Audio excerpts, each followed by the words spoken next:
Brought to you by Techno Camon 30 series.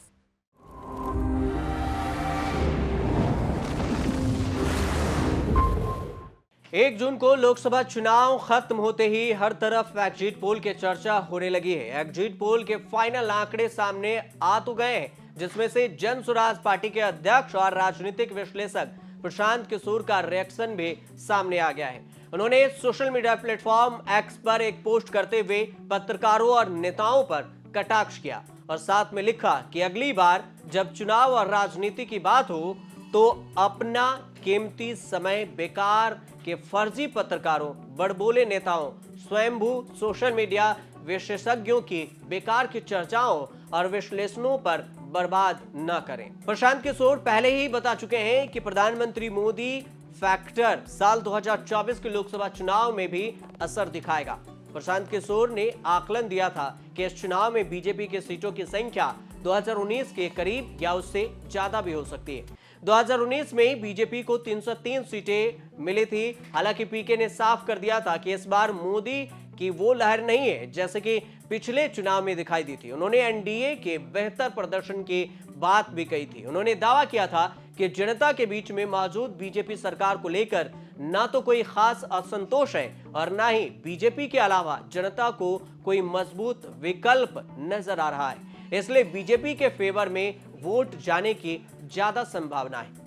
आज तक को दिए एक इंटरव्यू में प्रशांत किशोर ने कहा था कि बीजेपी इस बार 2019 के अपने प्रदर्शन को दोहराएगी, लेकिन पार्टी के लिए अपने सहयोगियों की मदद से भी 400 पार का आंकड़ा करना मुश्किल होगा। पीके ने कहा था कि बीजेपी को 370 से ज्यादा सीटें नहीं मिलेगी, लेकिन 270 के आंकड़े से नीचे भी नहीं जाएगी बीजेपी। क्या कुछ कहा था, बयान सुनिए।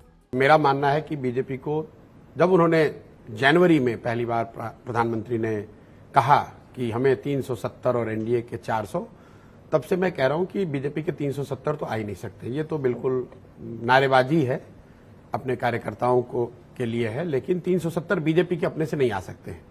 एनडीए की सीट कितनी आएगी ये आकलन करना बेमानी है, क्योंकि जो पिछले 5-10 सालों में हम लोगों ने देखा है, जीतने के बाद कौन कहां जाएगा इसका कोई आकलन है नहीं। तो एनडीए के नंबर को बहुत विश्लेषण का कोई आधार और कोई मतलब नहीं है।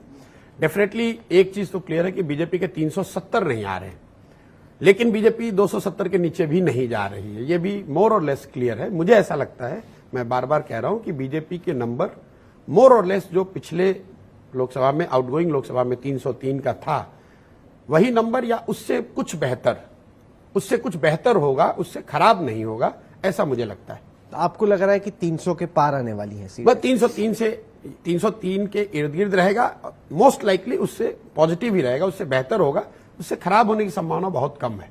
अब 1 जून को आए इंडिया टुडे एक्ट्रेस माई इंडिया के एग्जिट पोल के मुताबिक एनडीए को लोकसभा चुनाव 2024 में 361 से 401 सीटें मिलने की संभावना है, यानी कि अकेले बीजेपी 303 के आंकड़े को पार कर सकती है। पीके के नाम से मशहूर प्रशांत किशोर का ये ट्वीट तो अपनी जगह है, लेकिन सोशल मीडिया पर एक्टिव यूजर दावा कर रहे हैं कि उन्होंने इस पोस्ट से पहले भी पोस्ट किया था, बस आखिरी लाइन का फर्क है। दावा हो रहा है कि पीके ने इस पोस्ट को करने के कुछ देर बाद ही डिलीट कर दिया। अब इसके स्क्रीनशॉट को सोशल मीडिया पर शेयर किया जा रहा है और लोग पूछ रहे हैं कि किसी का बार बार आदेश आ रहा है क्या? ट्वीट करते हुए लिखते हो, फिर ट्वीट डिलीट कर देते हो, फिर लिखते हो, फिर डिलीट कर देते हो। कोई जबरदस्ती ट्वीट करने पर मजबूर कर रहा है या लिखने पर? वहीं दूसरे यूजर ने लिखा कि आखिर क्या वजह रही कि सच्चाई आपको डिलीट करके फिर से छोटा सा ट्वीट करना पड़ा? किस चीज का भय है बॉस? ये यूजर्स का सोशल मीडिया प्लेटफॉर्म पर कहना है। अब अगर बात सोशल मीडिया यूजर की करें तो सच माने तो सवाल उठाता है कि आखिर पीके के पुराने पोस्ट को डिलीट क्यों किया गया। सवाल यह भी है कि आखिर इसके जरिए वो योगेंद्र यादव और बाकी राजनीतिक विश्लेषकों पर सवाल उठा रहे हैं, क्योंकि आज तक से हुई बातचीत में उन्होंने योगेंद्र यादव का जिक्र किया था। इंडिया और एनडीए के आंकड़े पर बातचीत भी की थी। इन 225 सीटों में बीजेपी की वोट शेयर और सीट दोनों ही बढ़ रहा है। बंगाल में, उड़ीसा में, असम में,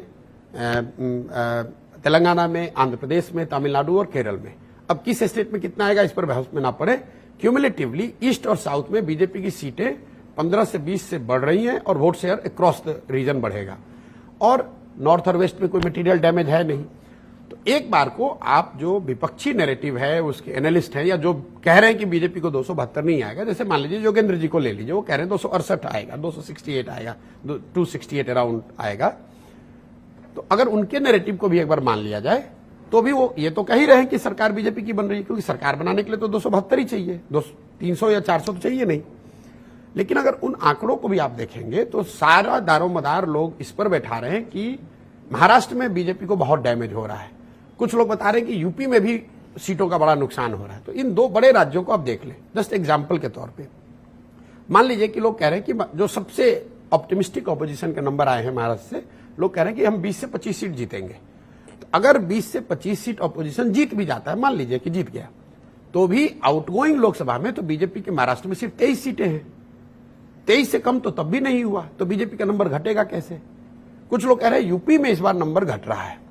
तो लोग भूल गए हैं, थोड़ी मेमोरी कम है लोगों की, कि भाई पिछली बार बिहार और यूपी मिलाकर बीजेपी को करीब करीब 25 सीटों का नुकसान हुआ था 2014 के मुकाबले, जो बंगाल जैसे राज्यों से पूरा हुआ था। वो नुकसान इसलिए हुआ था कि बसपा सपा साथ में लड़े थे और बीजेपी 73 से घट के 62 पे 62 पे आ गई थी।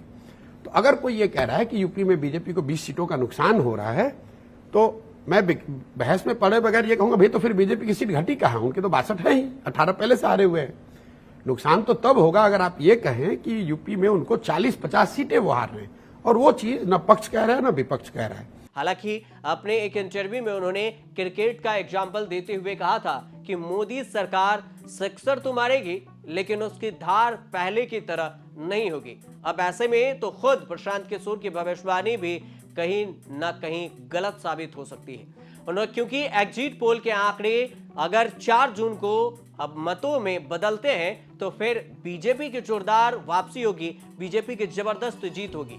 आपको यह भी बता दें कि सी वोटर ने जो सर्वे किया था उसमें इंडिया अलायंस को 353 और 383 सीटें मिलती दिख रही थी। वहीं टुडे चाणक्य के सर्वे भी आए हैं जिसमें एनडीए को 385 से 415 सीटें मिलती दिख रही है। यानी तीनों प्रमुख सर्वे में बीजेपी और इंडिया अलायंस को बहुमत के 100 से अधिक सीटें मिल सकती है।